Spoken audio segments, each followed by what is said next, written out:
कुछ ऐसे भी मुतासरीन हैं।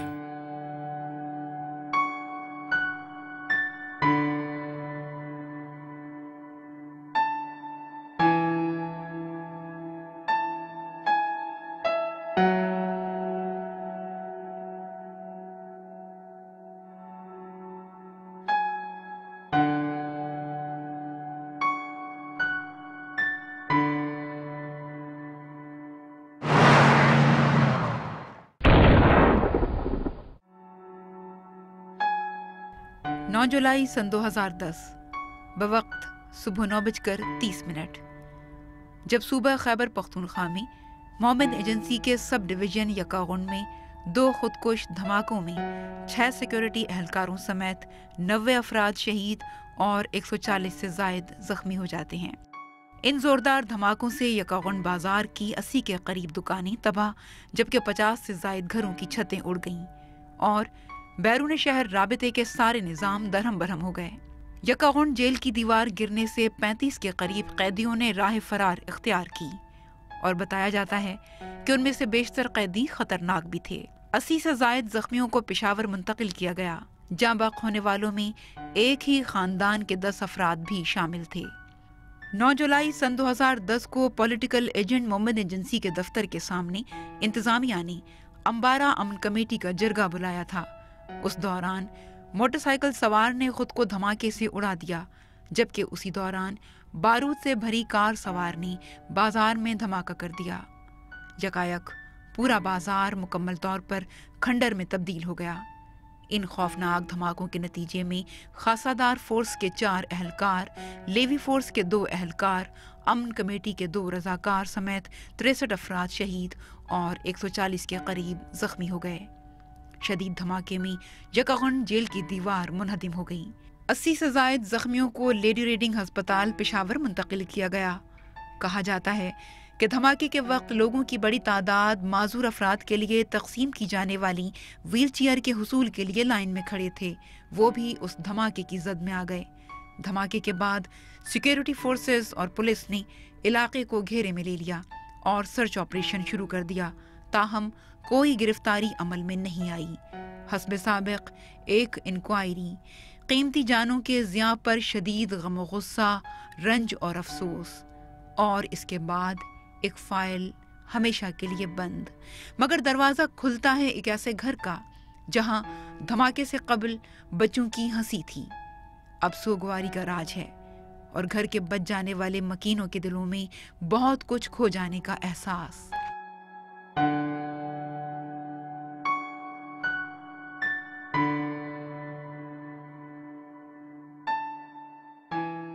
मायूरीन कहते हैं कि इससे बड़ा धमाका सर पाकिस्तान में नहीं हुआ।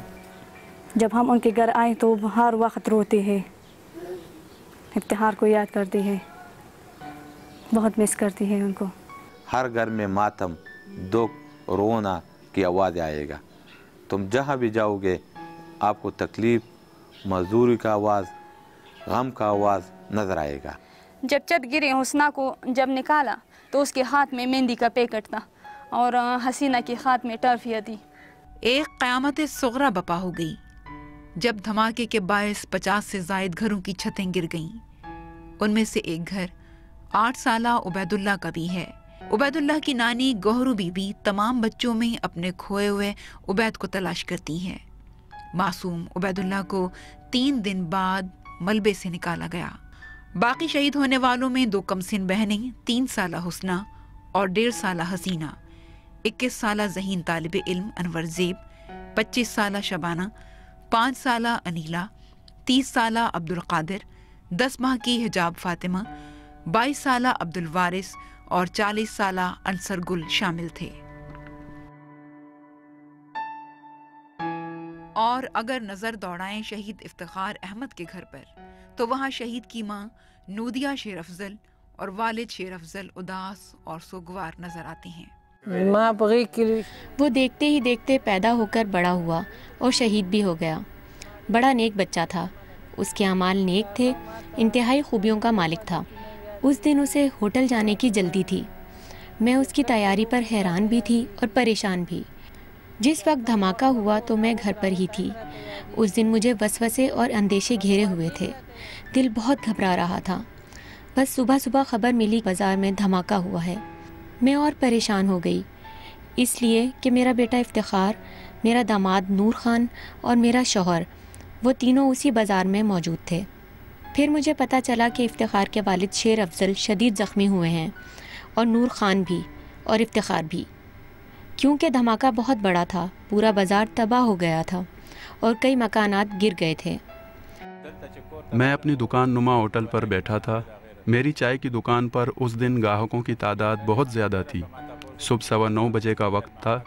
اس وقت لوگ اپنے کام کاج پر روانہ ہوتے ہیں اور اکثر اس ہوٹل سے چائے پی کر جاتے ہیں۔ کچھ دوست گپ شپ کرتے ہیں۔ بازار میں رش بہت تھا۔ یہ دونوں میرے نزدیک کے رشتہ دار ہیں۔ ان کے 2 بیٹے تھے جو اکاؤن محمد ایجنسی ڈگری کالج میں پڑھتا تھا اے پی میں، وہ والی بال کے اچھے پلیئر بھی تھے، لیکن ڈومیسائل کی وجہ سے اے پی اے کے پاس گیا وہ فارم دستخط کرنے کے لیے، لیکن اچانک دھماکہ ہو۔ ہوٹل میں بھی چائے پی رہا تھا۔ وہ دونوں چچادار بیٹے تھے، وہ شہید ہوا اس وقت۔ اور ان کا کیا قصور ہے؟ یہ اپنے بچوں کے پیچھے رو رو رو کے تڑپ کے مر گئے۔ یہ بھی زندہ نہیں ہے۔ بیٹے ایسے زندہ لاشوں کی طرح دیکھتے ہیں دروازوں کی طرف کہ ابھی میرا بیٹا کالج سے آئے گا، ابھی میرا بیٹا کالج سے آئے گا، لیکن آنے والے تو وہ نہیں ہے۔ لیکن ان کا یہ عادت بن گیا اور ہر وقت غم میں اور روتے دیکھتے، مہمان بھی آ جاتے، یہ رو پڑ جاتا ہے کہ ہمارا بیٹے کہاں ہے، ہمارا بیٹا کدھر گیا، ہمارے بیٹوں کا کیا قصور تھا، پڑھائی کے لیے گیا، مستقبل بنانے کے لیے گیا۔ لیکن جب ان لوگوں نے دیکھا ان کا میت خاصداروں نے ان کے پاس لایا کہ تمہارے بیٹے شہید ہوا محمد ایجنسی دھماکے میں 51 میں، ان کا قصور کیا ہے؟ ان کا دماغ توازن ابھی خراب ہے، یہ ویسے ہی گونگے بیٹھے ہیں، یہ کچھ سمجھ نہیں آ رہا، انہیں کچھ بولنا۔ ان کا حادثہ اتنا سخت تھا کہ ان کا دماغ توازن خراب کیا۔ 2 عالمی جنگیں اور ویتنام کی خوفناک اور سرد جنگ اور دہشتناک نیوکلیئر تباہی کے خدشات۔ ان جنگوں کے ٹل جانے یا ختم ہو جانے کا مطلب تھا کہ ہر جنگ اپنے ساتھ ایک زبردست تباہی لاتی ہے اور اس کے بچاؤ کے لیے ہر ممکن اقدامات پر زور دینا چاہیے۔ سوویت یونین کے خاتمے نے عالمگیر جنگ کا خطرہ دور کر دیا، مگر بعد میں آنے والے دنوں میں جو نسلی، قومی اور مذہبی برادریوں کے مابین بڑھتی ہوئی جارحانہ مہازارائی دیکھی گئی، اس نے عوام کو اس چیز پر مائل کیا کہ وہ اس قسم کے تنازعات یا جھگڑوں کی روک تھام کے لیے حکومتوں کی جانب سے مسلح طاقت کے استعمال کو قبول کریں، اور یہ قبولیت 9/11 کے واقعے کے بعد بہت زیادہ بڑھ گئی۔ 9/11 کے بعد اس میں تیزی ضرور آئی ہے، لیکن جب اس کی جو بیج ہے، سیڈ ہے، اس کو آپ دیکھیں تو یہ وہاں سے شروع ہوا جو سوویت یونین نے یہ جو سینٹرل ایشیا اور ساؤتھ ایشیا کے درمیان ایک بارڈر تھا اور ہے، وہ ہے یہ کوہ ہندوکش۔ اس کے اس طرف جو سویلائزیشن ہے یہ روسی سویلائزیشن ہے، اور اس کے تحت جو ہے وہ لوگ ایجوکیٹڈ بھی ہے، ان کا رسم و رواج بھی اسی طریقے سے ہے، کیونکہ 2 سویلائزیشن آپس میں ٹکرا گئے۔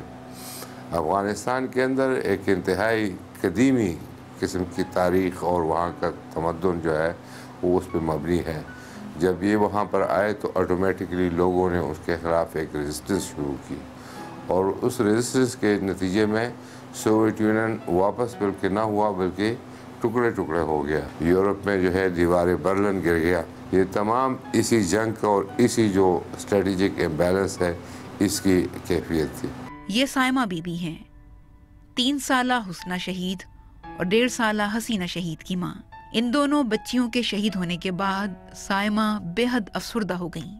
یہ 2 بچیاں جو اس وقت آپ سائمہ کی گود میں دیکھ رہے ہیں، گو کہ ان نوزائیدہ بچیوں کے نام بھی حسنہ اور حسینہ ہی ہیں، مگر دھماکے میں شہید ہونے والی معصوم بچیوں کو ایک ماں کیسے بھول سکتی ہے؟ حسنہ اور حسینہ میری 2 معصوم بچیاں جو اس دھماکے میں شہید ہو گئیں۔ مجھے تو 3 دن بعد پتہ چلا کہ میری گود خالی ہو گئی ہے، क्योंकि बाहर बाज़ार में जो ज़ोरदार धमाका हुआ उसमें हमारे घर की छत भी गिर गई और मेरी 2 मासूम बच्चियां दबकर शहीद हो गईं और मैं शदीद ज़ख्मी हो गई थी।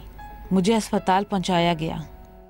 हमारे घरों की छतें क्या गिरी, एक क़यामत बर्पा हो गई। मुझे तो पता ही नहीं कि हुआ क्या था। लोग बताते हैं कि इस कदर धुआं था कि कुछ नज़र नहीं आया था। 21 साला अनवर ज़ेब के वालिद जहांज़ेब खान अपने शहीद बेटे के हुस्न वजाहत और साफ सुथरी तबीयत का जिक्र करते हैं। एक ज़हीन तालिब इल्म होने के साथ साथ अनवर ज़ेब एक दर्दमंद दिल भी रखता था और उसे इल्म से भी बड़ी रग़बत थी। जिस वक्त यकागुन बाजार में धमाका हुआ, अनवर ज़ेब बाजार में वाक़े अपने दोस्त की दुकान पर ही बैठा था। धमाके के बाद वालिद ने उसे दीवानावार तलाश किया, मगर अब वहाँ कोई न था। जिस दिन में धमाका हुआ था उस दिन में से मेरे से इजाज़त भी ले लिया कि हम जान अबू पेशावर दाखिले के लिए। मैंने बोला जाओ। जब मैं बाहर गया था उस दिन में, जब धमाका हुआ था मैंने सोच कर रहा था, मैंने वही पेशावर गया था। जब घर मैंने दौड़ लगाया, घर के आया था, उसने अम्मा का बोला था जी भाई वो तो बाहर बैठा था। फिर लाश को उसको निकाला था, ज़ख्मी था लेकिन बाद में वफात हो गया। उसका शौक़ बस ये था कि यार हम फौज में इंशाल्लाह बाकी ज़िंदगी निकालूँगा। हमने बोला भाई बात नहीं करो, फौज में शहीद भी बंदा हो जाता है। इसने बोला हमारा यही शौक़ है। तो अम्मा को हर रात ऐसा बात कर रहा था कि जब हम शहीद हो जाएगा तो हमारा नाम पे याद हो जाएगा।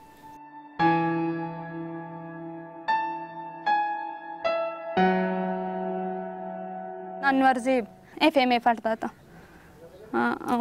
उसके लिए मंगनी भी कर रही थी। उसे एक लड़की बहुत पसंद थी, बहुत प्यार करते था उससे, और दाखिले के लिए जा रहा था सब डॉक्यूमेंट्स लेकर। यहाँ से गुज़र गया, मैंने खुद देखा। और फिर बाज़ार गया तो धमाका हुआ। उसके तो चेहरे सब कुछ ऐसे थे देखने के लिए काबिल नहीं थे। हम सोच भी नहीं सकते थे कि यक्कागुन बाज़ार में कोई धमाका कर सकता है, और इतना बड़ा धमाका कि उस मोहम्मद एजेंसी के हर घर से लोगों की लाशें निकली हैं। अब उस बाज़ार में इतने लोग नहीं आते। धमाके वाली सुबह मेरे होटल में पेशावर शहर से आए हुए मेहमान भी बैठे थे, जो धमाके के साथ ही उड़ गए। दहशतगर्दी क्यों होती है? आखिर इन धमाकों के जिम्मेदार कौन हैं? वो नाम, वो चेहरे सामने क्यों नहीं आते जो इन लोगों को तैयार करते हैं? और आवाम ये चाहती है कि वो लोग सामने आएं और उनको कड़ी से कड़ी सज़ा मिले, ताकि इंसान और इंसानियत बचाई जा सके। उनको बेबस करने वाले कौन हैं? इंसान तो हो नहीं सकते। पीछू वाला ने बोला तुम बैठो, मैं आता हूँ। उसकी वो कुर्सी में वही बैठ गया था। उसी वक्त में धमाका हुआ था।